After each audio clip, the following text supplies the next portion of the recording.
बिस्मिल्लाहिर्रहमानिर्रहीम। अस्सलाम वालेकुम। उम्मीद है आप सब खैरियत से होंगे। आज हम पढ़ेंगे बीएसएन के सेकंड सेमेस्टर FON2 में यूनिट नंबर 5, जिसका नाम है concept of nutrition and dietary pattern. ठीक है। उसके ऑब्जेक्टिव क्या है? Define nutrition and metabolic pattern. इसमें हम न्यूट्रिशन एंड मेटाबॉलिक पैटर्न को डिफाइन करेंगे। Review essential nutrients and example of good dietary source of for each. इसमें हम क्या करेंगे? एसेंशियल न्यूट्रिएंट्स जो है उसका एक रिव्यू करेंगे एंड उसके एग्जांपल भी बताएंगे। Review normal digestion, absorption and metabolism of carbohydrates, fats and protein. Normal digestion किस तरह होता है, उसकी एब्जॉर्प्शन किस तरह होती है, and metabolism of carbohydrate, fats and Discuss nutritional concentration across the lifespan. And list factor that can affect dietary pattern. And वो फैक्टर्स भी पढ़ेंगे जो डाइटरी पैटर्न को अफेक्ट करता है। ठीक है। Describe manifestation of alter nutrition. वो मैनिफेस्टेशन, वो फिजियोलॉजिकल चेंजेस पढ़ेंगे जो किस वजह से होती हैं, न्यूट्रिशन में चेंजेस की वजह से जो मैनिफेस्टेशन आते हैं, इसको हम भी डिस्क्राइब करेंगे।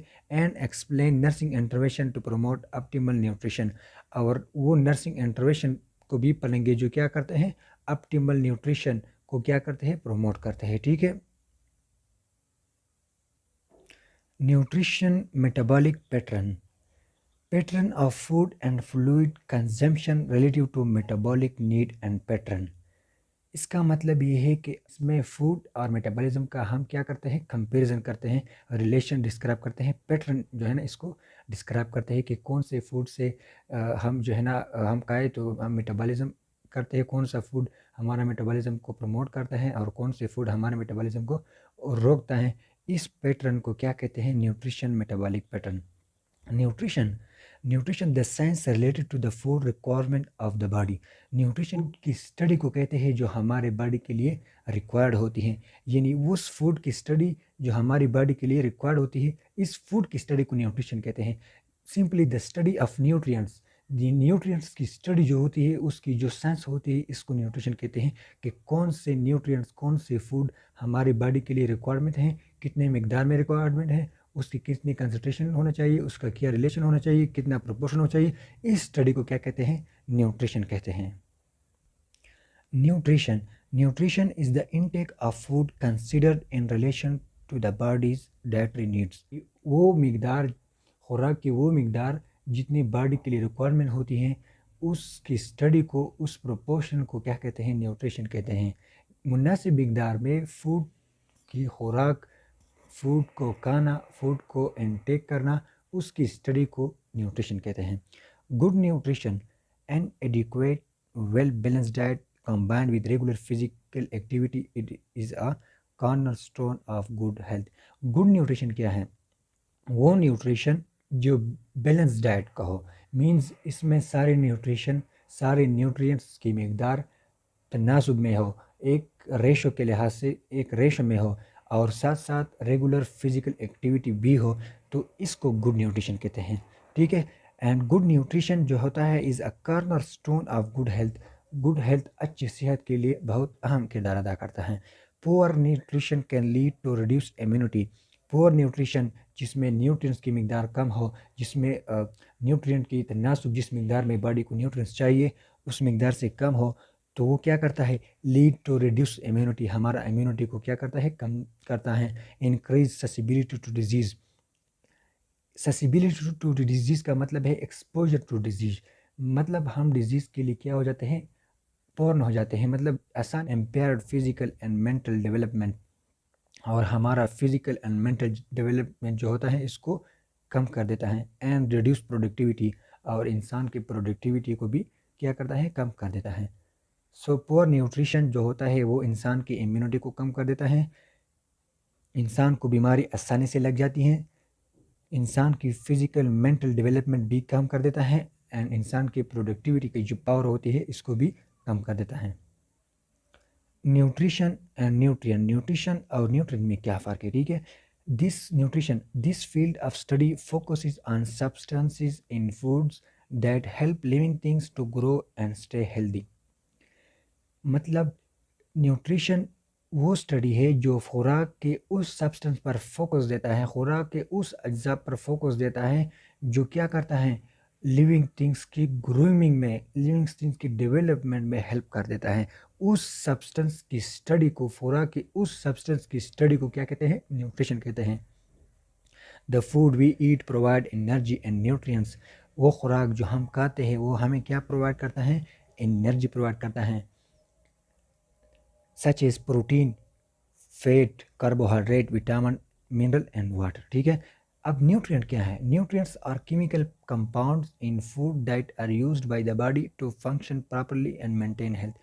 न्यूट्रिएंट फूड के वो केमिकल कंपाउंड जो बॉडी यूज करता है किसके लिए, फंक्शन प्रॉपर्ली, कि वो अपना फंक्शन प्रॉपर्ली परफॉर्म कर सके एंड मेंटेन हेल्थ, और अपना हेल्थ को हेल्दी बना सके। ठीक है।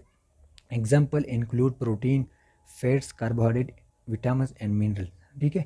मतलब न्यूट्रिएंट की स्टडी को आप भी न्यूट्रिशन कह सकते हैं। ठीक है। एसेंशियल न्यूट्रिएंट वो न्यूट्रिएंट्स जो बॉडी की ग्रोमेंट के लिए क्या होती है, ज़रूरी होती हैं। वो क्या क्या है? Protein, fats and carbohydrate. Protein, fats and carbohydrate क्या है? एसेंशियल न्यूट्रिएंट्स होते हैं। ये इंसान की बॉडी की ग्रोथ के लिए क्या है, ज़रूरी हैं। Protein. According to the dietary reference index published by the USDA, 10% to 35% of calories should come from protein. Dietary reference intake published by the USDA कहता है कि 10 to 35% बॉडी की जो एनर्जी होती हैं वो कहाँ से आती हैं, प्रोटीन से आती हैं। Protein are used for buildings, growth और recovery of cells and tissue. Protein क्या किरदार अदा करता है? यूज्ड फॉर बिल्डिंग, मतलब हमारे बॉडी के बिल्डिंग्स यानी कि उसको स्ट्रक्चर बनाने में अहम रोल अदा करता है। ग्रोथ, बॉडी के ग्रोथ में प्रोटीन अहम किरदार अदा करता है। Recovery of cell and tissue, tissue या सेल डैमेज हो जाए तो उसकी रिकवरी में भी प्रोटीन अहम किरदार अदा करता है। Major constituent of hormone, enzyme and antibodies. ज़्यादातर हार्मोन्स, एंजाइम एंड एंटीबॉडीज जो होते हैं वो भी प्रोटीन के बने होते हैं। ये कहाँ पे पाए जाते हैं? Found in meat, fish, eggs and pulses. ज़्यादातर प्रोटीन कहाँ पे पाए जाते हैं? मीट में पाए जाते हैं, फिश में होते हैं, एग्स में पाए जाते हैं एंड पल्सिस में प्रोटीन पाए जाते हैं। Fats. According to the dietary reference intake published by USDA कहता है कि 20 to 30% of calories should come from fat, कि बॉडी की जो एनर्जी है उसमें 20 to 35% एनर्जी फैट से हम हासिल करते हैं। फैट्स क्या है? Fat is the source of energy. Fat source, energy का सोर्स है। 1 gram of fat yields 9 kilo calories. 1 gram fat हमें कितना एनर्जी प्रोवाइड कर देता है? 9 किलो कैलोरीज एनर्जी हमें प्रोवाइड करता है। It is a component of cell membrane. Cell membrane का भी कंपोनेंट है। Found in solid fats and liquids oil. ये सॉलिड फैट्स की सूरत में भी पाए जाते हैं एंड लिक्विड्स ऑयल की सूरत में भी पाए जाते हैं। absorbing certain vitamins like vitamin A, D, E and K. यानी vitamin A, D, E and K जो हैं ये फैट सॉल्युबल भी हैं। Providing cushioning for the organs. Cushioning means protection, provide protection to the organs, यानी कि fat जो होते हैं वो एज ए लुब्रिकेंट का रोल भी अदा करता है। ठीक है। Fat is found in meat, poultry, nuts, milk products, butters and margarines, oil, fish, grain products। यानी इन सब में क्या होता है? फैट मौजूद होता है। Carbohydrate. Reference index published by USDA के रेफरेंस के मुताबिक 45 to 65% of calories should come from carbohydrate, यानी कि 45 to 65% बॉडी की एनर्जी हम कार्बोहाइड्रेट से हासिल करते हैं। Source of energy, carbohydrate source of energy का है and 1 gram is 4 kilo calories. ठीक है। Help in digestion and bowel function. ये डाइजेशन में अहम रोल अदा करता है and bowel function means stool elimination, यानी कि हमारे बॉडी में जो एलिमिनेशन पैटर्न होता है इसमें भी अहम रोल अदा करता है। All of the tissue and cell in our body can use glucose for energy. हमारी बॉडी की जो टिश्यू हैं और जो सेल्स होते हैं वो क्या करता है? ग्लूकोज को एनर्जी के पर्पस के तौर पर भी इस्तेमाल करता है। Carbohydrate can be stored in muscles and liver. Carbohydrate हमारे बॉडी में कहाँ कहाँ पे स्टोर होते हैं? मसल्स में स्टोर होते हैं, लीवर में स्टोर होते हैं and later used for energy. And then जहाँ पर भी बॉडी में ज़रूरत होती है फिर वहाँ पे इसको यूज़ किया जाता है। Fibre refers to certain types are carbohydrate that our body can not digest. Fibre जो होते हैं ये कार्बोहाइड्रेट की वो टाइप्स है जो इसको बॉडी क्या नहीं कर सकता? डाइजेस्ट नहीं कर सकता। This carbohydrate pass through the intestinal tract intact and help to move waste out of the body. और ये कार्बोहाइड्रेट क्या करता है, ये फाइबर क्या करता है, ये हमारी बॉडी से वेस्ट प्रोडक्ट को मूव करने में हेल्प करता है। Carbohydrate present in foods, carbohydrate कहाँ कहाँ पे मौजूद रहते हैं, ब्रेड में भी मौजूद होते हैं, राइस में भी मौजूद होते हैं, cereals, pasta, potatoes, flour means atta, puris and chapatis, यहाँ पे कार्बोहाइड्रेट आपको मिल सकते हैं। अब आते हैं डाइजेशन ऑफ कार्बोहाइड्रेट, कि कार्बोहाइड्रेट की डाइजेशन किस तरह होती है। Carbohydrate are broken down to provide glucose for energy. Glucose को हासिल करने के लिए हम क्या करते हैं, कार्बोहाइड्रेट की ब्रेक डाउन करते हैं, ठीक है। Digestion occur by enzyme lining the wall of small intestine. Once absorbed, glucose and fructose are metabolized further by the liver to produce glucose and minimal amount of other metabolites, ठीक है। मतलब पहले इन small intestine में carbohydrate galactose and fructose में convert हो जाती हैं, फिर इसको लीवर में further glucose and other metabolites में फिर इसको कन्वर्ट कर देते हैं। तो ये क्या है, ये डाइजेशन ऑफ कार्बोहाइड्रेट की कार्बोहाइड्रेट किस तरह ग्लूकोज में कन्वर्ट होती हैं। Mostly carbohydrate metabolism result in the production of glucose molecule which are most efficient source of energy for our muscles and for our brains. Carbohydrate की metabolism हमें क्या provide करता है, ग्लूकोज प्रोवाइड करता है, which are the most efficient source of energy, जो कि efficient source of energy है यानी कि एटीपी है, which are used in muscle, जो कि मसल कंट्रैक्शन एंड रिलैक्सेशन के लिए यूज़ करता है, एंड हमारा ब्रेन जो है ना वो भी फंक्शन करने के लिए एटीपी को यूज़ करता है।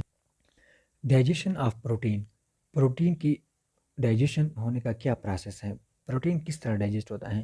Protein are decompose to single amino acid by digestion in the gastrointestinal tract. Protein gastrointestinal tract में अमाइनो एसिड में कन्वर्ट हो जाता है। Digestion typically begins in the stomach when pepsinogen is converted to pepsin by the action of hydrochloric acid and continued by trypsin and chymotrypsin secreted by the pancreas in small intestine। पहले क्या हो जाता है, पहले पेप्सिनोजीन pepsin में convert हो जाता है in the action of its cell, then pepsin further trypsin and chymotrypsin में कन्वर्ट हो जाता है, कहाँ पे, स्मॉल इंटेस्टाइन में। फैट की डाइजेशन किस तरह होती है, fats are mainly digested in small intestine, fat small intestine में डाइजेस्ट होती हैं। The presence of fat in the small intestine produce hormone that stimulate the release of pancreatic lipase. Small intestine में fat मौजूद होती है जो क्या करता है, हार्मोन को रिलीज करता है, that stimulate the release of pancreatic lipase, फिर वो पैंक्रियाटिक लाइपेज को इंक्रीज करता है, इसकी स्टिमुलेशन करता है from the pancreas and bile from the liver which help in the emulsification of fats. फिर क्या करता है वो फैट्स की एमल्सिफिकेशन मीन्स फैट्स की digestion into the fatty acid and glycerol for absorption of fatty acid. फिर वो क्या करता है, बाइल और पैंक्रियाटिक लाइपेज फिर क्या करता है, फैट्स को फैटी एसिड एंड ग्लिसरॉल में एमल्सिफिकेशन करता है। एमल्सिफिकेशन मीन्स उसकी डाइजेशन करता है। Only freely dissolved monoglyceride and fatty acid can be absorbed. Babies birth to 6 month of age, birth से लेकर 6 मंथ ऑफ एज के दरमियान जो बच्चा होता है, इस ड्यूरेशन में बच्चे को बेबी कहा जाता है। Breast milk is preferred to infant formula where possible. Infant formula एक फार्मूला होता है, एक कम्बिनेशन ऑफ फूड होता है फॉर बेबीज, जो बच्चे को पैदाइशी के वक्त दिया जाता है, उसे इन्फेंट फार्मूला कहते हैं। तो ब्रेस्ट मिल्क आप बतौर इन्फेंट फार्मूला बेबीज को दे सकते हैं, as it contains many protective and immunological factors. Breast milk में क्या होता है, प्रोटेक्टिव एंड इम्यूनोलॉजिकल फैक्टर्स होते हैं जो that benefits the baby development, जो बेबी के डेवलपमेंट में, बच्चे के डेवलपमेंट के लिए मुफीद होते हैं। Breast milk generally supplies a baby with required amounts of nutrients. Breast milk में क्या होता है, रिक्वायर्ड अमाउंट्स ऑफ न्यूट्रिएंट होते हैं, जितने बच्चे की ज़रूरत होती है उस मिकदार में, उस रेशो से उसमें न्यूट्रिएंट होते हैं। Fluids and energy up to the 6 months of age, उसी मिकदार में फ्लूइड होते हैं, उसी मिकदार में एनर्जी होते हैं, जितने एनर्जी 6 मंथ्स ऑफ एज के बच्चे के लिए ज़रूरत होती है, उतनी ही एनर्जी, उतने ही अमाउंट ऑफ न्यूट्रिएंट्स, उतने ही amount of fluid breast milk में मौजूद होती हैं। It is recommended that infants be exclusively breastfed up to the around 6 month of age। ये रिकमेंडेड है, ब्रेस्ट मिल्क जो होते हैं वो बच्चों के लिए मुफीद होते हैं, बिकॉज इसमें राइट अमाउंट ऑफ न्यूट्रिएंट होते हैं, इसमें राइट अमाउंट ऑफ फ्लूइड होते हैं, इसमें राइट अमाउंट ऑफ एनर्जी होती है, इसलिए up to 6 month of age babies को ब्रेस्ट मिल्क के अलावा कुछ नहीं देना चाहिए। Food for babies 6 to 12 months of age, जब बच्चा 6 से 12 मंथ्स का हो जाए तो फिर उसको कौन सा खुराक दें? Avoid cow milk as a drink, उसको काउ मिल्क नहीं देना चाहिए इन द फर्स्ट 12 मंथ, ठीक है। Small amounts can be use in serial and custard, लेकिन आप क्या कर सकते हैं, स्मॉल अमाउंट में दे सकते हैं, वो भी सीरियल एंड कस्टर्ड की फॉर्म में बच्चे को आप काउ मिल्क दे सकते हैं। All milk you should be pasteurised, जो भी मिल्क आप बच्चे को देना चाहिए उसको वेल पस्चराइज होना चाहिए, जरासीम से पाक होना चाहिए, ठीक है। अवॉइड होल नट्स, सीड्स और similar hard foods to reduce the risk of choking. Risk of choking से बचने के लिए जो खुश्क मेवाजात होती हैं, जो सीड्स होती हैं, उस वो बच्चे को नहीं देना चाहिए। रिस्क ऑफ चोकिंग का क्या मतलब है, मतलब जब इंसान कुछ खाता है तो वो वैन पे में चला जाता है तो उसका वापस आना जो एक्शन होता है, जो रिफ्लेक्स एक्शन होता है, इसको चोकिंग कहते हैं। Feed babies during any illness and feed up after illness. Give ample liquid if your baby has diarrhoea, अगर बच्चे को डायरिया हो तो उसको काफ़ी मिकदार में लिक्विड देना चाहिए। Occasional exposure of the skin to sunlight is usually enough to provide baby vitamin D requirement, इसलिए बेबी को सनलाइट में ज़्यादातर एक्सपोज रखना चाहिए कि उसके विटामिन डी की जो रिक्वायरमेंट है वो भी प्रोवाइड हो सके। फूड फॉर यंग चिल्ड्रन के लिए कौन कौन से खुराक देने चाहिए? Once a child eating solid, जब एक बच्चा करें offer a wide range of foods to ensure adequate nutrition, तो उसे रेंज ऑफ फूड मीन्स बहुत से खुराक मुहैया किया जाए कि उसका न्यूट्रिशन जो स्टेटस है वो बरकरार रख सके। Young children are often selective with food but should be encourage to eat a wide variety of foods. Young बच्चे जो होते हैं वो एक एक किस्म के खुराक को ज़्यादा तरजीह देते हैं, लेकिन उसको इनकरेज करना चाहिए कि वो क्या करें, वेराइटी ऑफ फूड यूज़ करें, ठीक है। If a child is gaining inappropriate weight for growth, limit energy dense nutrition poor snack food, increase your child physical activity. अगर बच्चा नामुनासिब मिकदार में वज़न ज़्यादा कर रहा है, मतलब उसकी वेट मुनासिब मिकदार से हद क्रॉस कर रहा है, तो क्या करना चाहिए, उसकी जो एनर्जी डेंस खुराकें हैं, मतलब जिसमें एनर्जी की कंसंट्रेशन ज़्यादा होती है, उसको कम करें।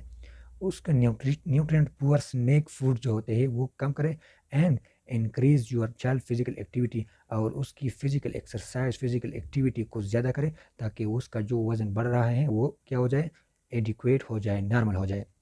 Ensure your child has enough fluids specially water, बच्चे को ज़्यादा फ्लूइड देना चाहिए, ज़्यादातर पानी देना चाहिए ताकि उसका मेटाबॉलिक जो मैकेनिज़्म है वो नॉर्मल रहे।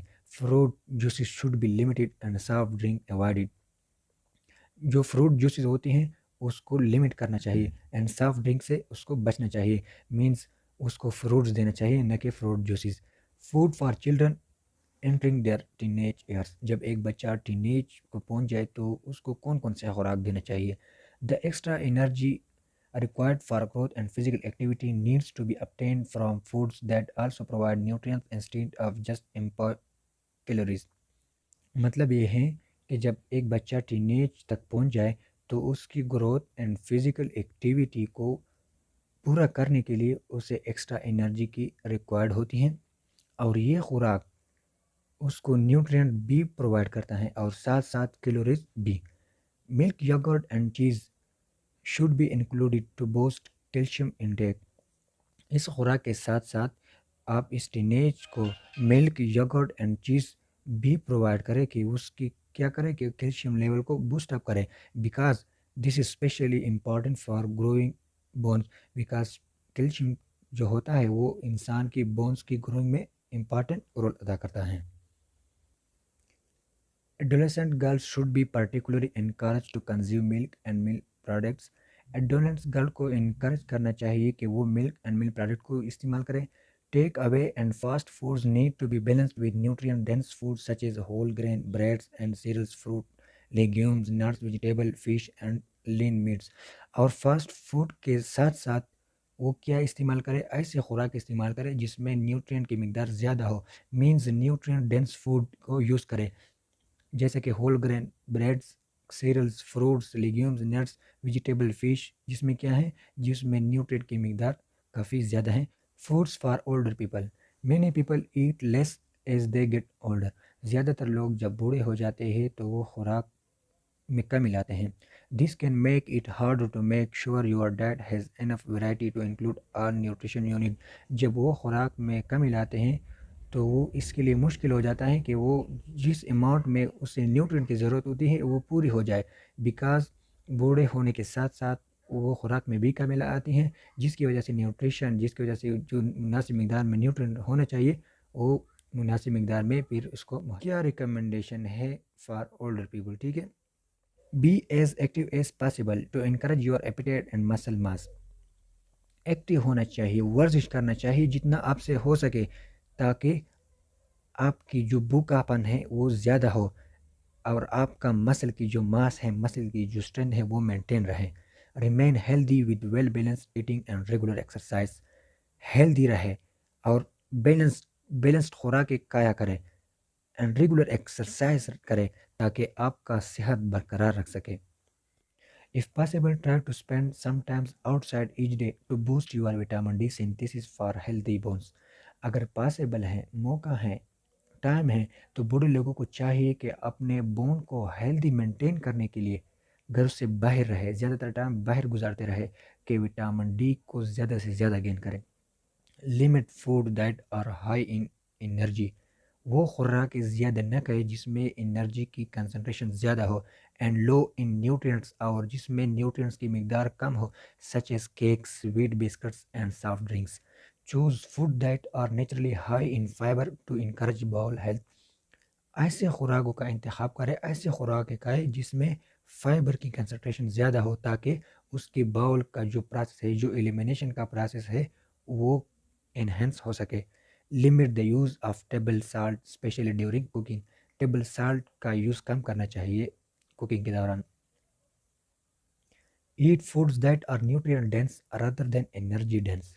वो खुराक खाने चाहिए जिसमें क्या हो, न्यूट्रिएंट की मिकदार ज़्यादा हो, न कि उसमें एनर्जी ज़्यादा हो, जैसा कि eggs, lean fish, low fat dairy foods, nuts, seeds, legumes, fruit and vegetables, whole grain, bread and cereal. Manifestation of alter nutrition. आप जब आपके न्यूट्रिशन में चेंज आ जाए, मतलब आपको जिस मकदार में न्यूट्रिशन की ज़रूरत होती है वो कम हो जाए, तो इंसान के बॉडी में क्या क्या चेंजेस आते हैं, क्या क्या डिस्टर्बेंस आते हैं, क्या क्या मैनिफेस्टेशंस आते हैं, ठीक है.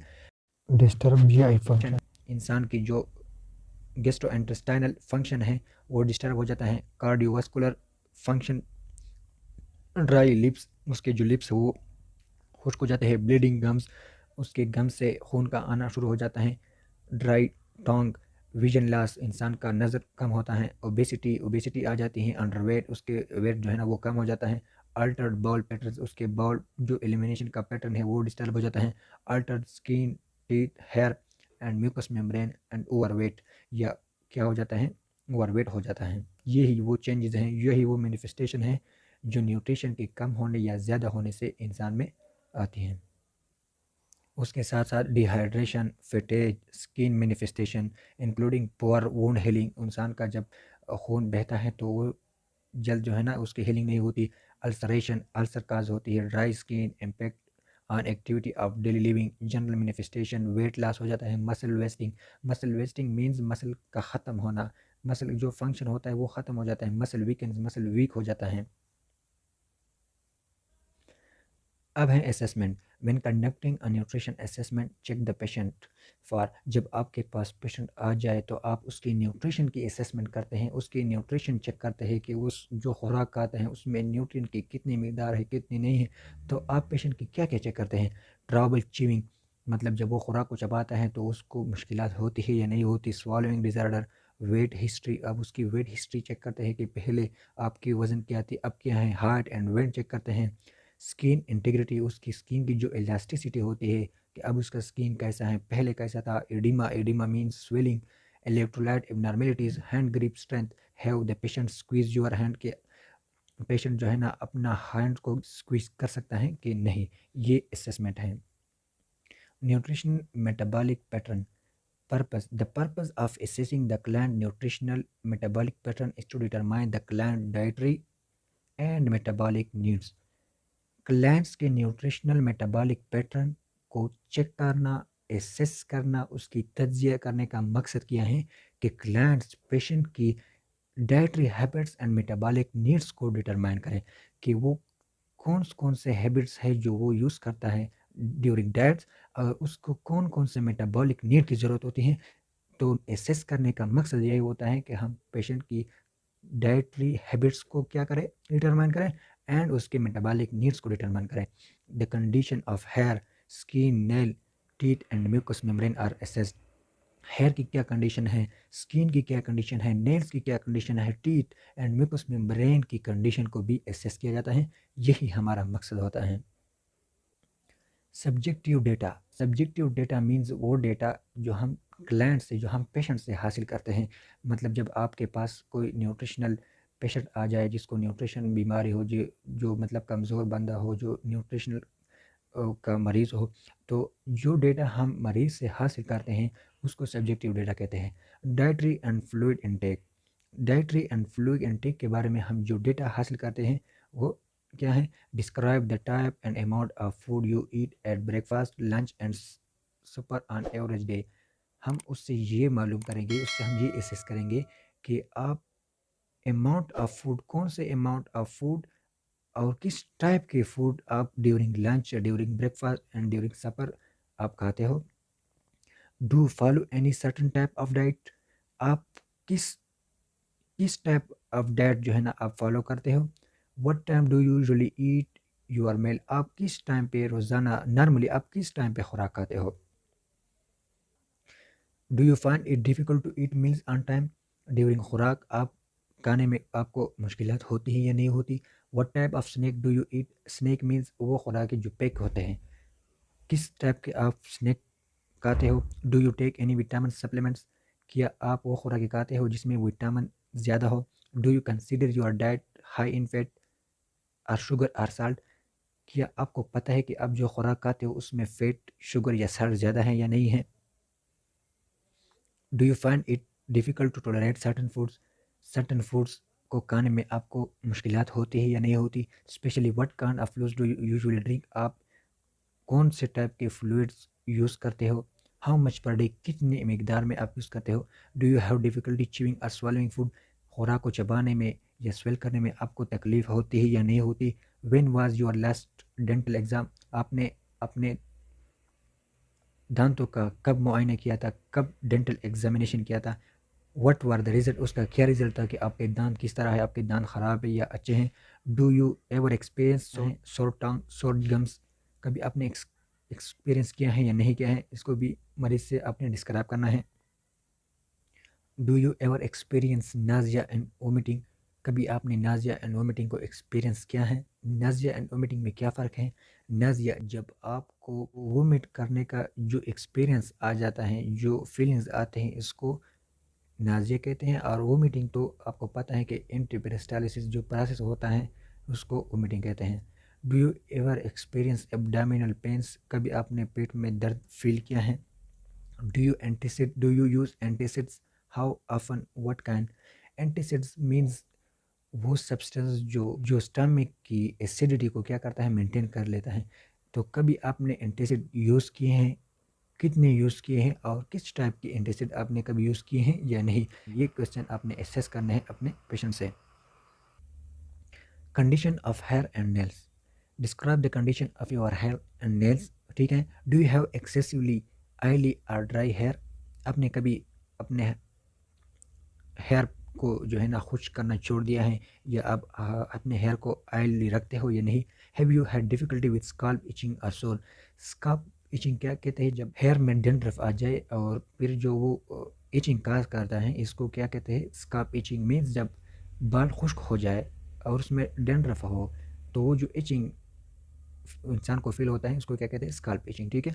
Do you use any special hair और स्काल्प केयर प्रोडक्ट्स, कभी आपने मतलब आप शैम्पू या स्पेशल हेयर कर्व्स या स्काल्प का प्रोडक्ट्स जो होते हैं आपने कभी यूज़ किए हैं या नहीं। Have you notice any changes in your nails, कभी आपने नोट किया है कि आपके नेल्स में चेंजेस आ गए हैं, उसके कलर में चेंजेस आ गए हैं, क्रैकिंग कभी क्रैक हुए हैं या नहीं, उसके शेप में उसमें तो लाइन तो नहीं आए हैं ना, ये कभी आपने एक्सपीरियंस किया है या नहीं? Describe the condition of your skin, how well and how quickly does your skin heal. जब आपका स्किन में कोई ज़ख्म आ जाए, कोई इंजरी आ जाए, तो कितने देर बाद वो ठीक हो जाता है, वो ज़ख्म हील हो जाता है? आपने कभी एक्सपीरियंस किया है या नहीं? Do you have any skin lesions? आपकी स्किन पर दाने वगैरह तो नहीं हैं? Do you have excessively oily और dry skin? Do you have any itching? आपको कोई खारिश वगैरह तो नहीं है? What do you do for relief? जब आपको खारिश लग जाए तो आप उसको ठीक करने के लिए क्या करते हैं? मेटाबॉलिज्म, मेटाबॉलिज्म के बारे में आप पेशेंट से क्या क्या असेसमेंट करते हैं? What would you consider to be your ideal weight? Have you had any recent weight gain or loss? कभी आपने रिसेंटली वेट को गेन या लॉस किया है कि नहीं? Have you used any measure to gain or loss weight? Do you have any intolerance to heat or cold? ठीक है। Have you note any changes in your eating or drinking habits? कभी आपने eating and drinking habits में changes feel किए हैं या नहीं किए हैं? अब आता है ऑब्जेक्टिव, वो डेटा जो हम बतौर मशीन, बतौर किसी आला के ज़रिए क्या करते हैं, फाइंड आउट करते हैं। जैसे कि टेम्परेचर मालूम कर लेते हैं, पेशेंट की पल्स, पेशेंट की रिस्पायरेशन रेट क्या है, उसकी हार्ट क्या है, उसकी वेट क्या है, ये हम बतौर ऑब्जेक्टिव डेटा मालूम करते हैं। एक्चुअल डायग्नोसिस, फिर हम कौन कौन से डायग्नोसिस करते हैं, ठीक है। Ineffective thermoregulation, fluid volume deficit, fluid volume excess, alter nutrition, less than body requirement, body की रिक्वायरमेंट से उसकी न्यूट्रिशन में कमी है या नहीं है, alter nutrition more than body requirement, subcutaneous fat loss related to malnutrition. Actual diagnosis and effective breastfeeding, interrupted breastfeeding, and effective infant feeding pattern, impaired swallowing, altered protection, impaired tissue integrity, impaired skin integrity. Nutrition and metabolic pattern, यहाँ पर जब हमारे पास मरीज़ आ जाता है, patient आ जाता है, तो रिकॉर्ड रखने के लिए हम जो है ना उससे डेटा लेते हैं और यहाँ पे पुट कर लेते हैं। Number of meals per day, मतलब आप दिन में कितना खुराक खाते हो, ब्रेकफास्ट टाइम क्या खाते हो, लंच टाइम क्या खाते हो, डिनर टाइम क्या खाते हो, स्नैक्स में कौन कौन से खुराक आप खाते हैं, फूड प्रेफरेंस, कौन से खुराक है जो आप पसंद करते हो, कौन से खुराक है जो आप डिसलाइक कर लेते हो, amount of fluid per day, कितने खुराक खाते हो, ओरली कितना खाते हो, रूट में कितना, ट्यूब फीडिंग के जरिए कितना खाते हो, ठीक है। इस तरह स्किन टर्गर, स्किन का कलर क्या है, टेक्सचर क्या है, एडिमा कभी हुआ है नहीं हुआ है, ये सब हम क्या करते हैं यहाँ पे इस फॉर्म में, इस यही तरह का जो फॉर्म होता है फिर इसमें हम इसको डेटा को महफूज कर लेते हैं और यहाँ पे नोट कर लेते हैं। Nursing intervention to provide optimal dietary health, nurse को क्या करना चाहिए कि एक मरीज़ को डाइटरी हेल्थ प्रोवाइड करे।